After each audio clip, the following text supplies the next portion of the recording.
السلام علیکم۔ آج ذی الحجہ کی دوسری تاریخ ہے۔ ذی الحجہ کا مہینہ جب شروع ہو جائے تو رسول اللہ صلی اللہ علیہ وسلم کی کچھ ہدایات ہیں۔ اس کے بارے میں آپ صلی اللہ علیہ وسلم نے صحیح حدیث میں فرمایا کہ ان دنوں میں نیک عمل اللہ کو بہت زیادہ محبوب ہے۔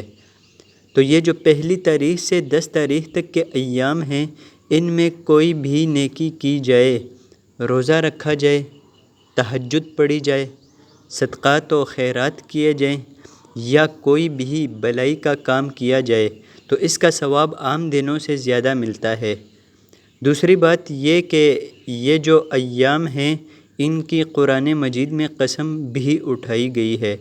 والفجر ولیال عشر، قسم ہے فجر کی اور 10 راتوں کی۔ تو جمہور مفسر اس طرف گئے ہیں کہ ان 10 راتوں سے مراد ذی الحجہ کی راتیں ہیں، تو ان کے دن کی بھی فضیلت ہے اور رات کی بھی فضیلت ہے۔ اور رسول اللہ صلی اللہ علیہ وسلم نے ان ایام کے بارے میں فرمایا، صحیح حدیث ہے کہ جس شخص کا ارادہ ہو قربانی کرنے کا تو وہ ان 10 دنوں میں اپنے ناخن اور بال نہ کاٹے۔ بہتر ہے، مستحب ہے، کوئی فرض واجب نہیں ہے، لیکن افضل یہ ہے کہ جس نے قربانی کرنی ہو وہ پہلی تاریخ سے لے کر جب تک قربانی نہ کر لے وہ اپنے بال اور ناخن نہ کاٹے۔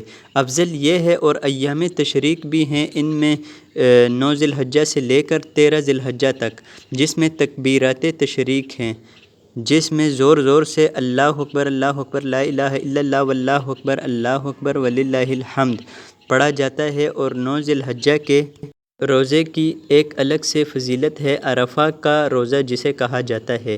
اس تاریخ کا روزہ آپ صلی اللہ علیہ وسلم نے اس کی بہت ترغیب دی ہے۔ تو یہ چند احکام تھے جو ان 10 دنوں سے متعلق تھے۔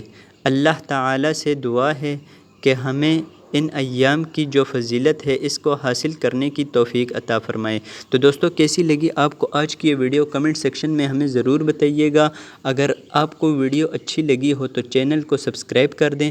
اور دوستو، بڑی محنت کے ساتھ یہ ویڈیو بنتی ہے، تو آج کی اس ویڈیو میں نے ٹارگٹ رکھا ہے کہ آپ نے 100 لائکس پورے کرنے ہیں، تو انشاءاللہ مجھے یقین ہے کہ آپ پورے کر لیں گے۔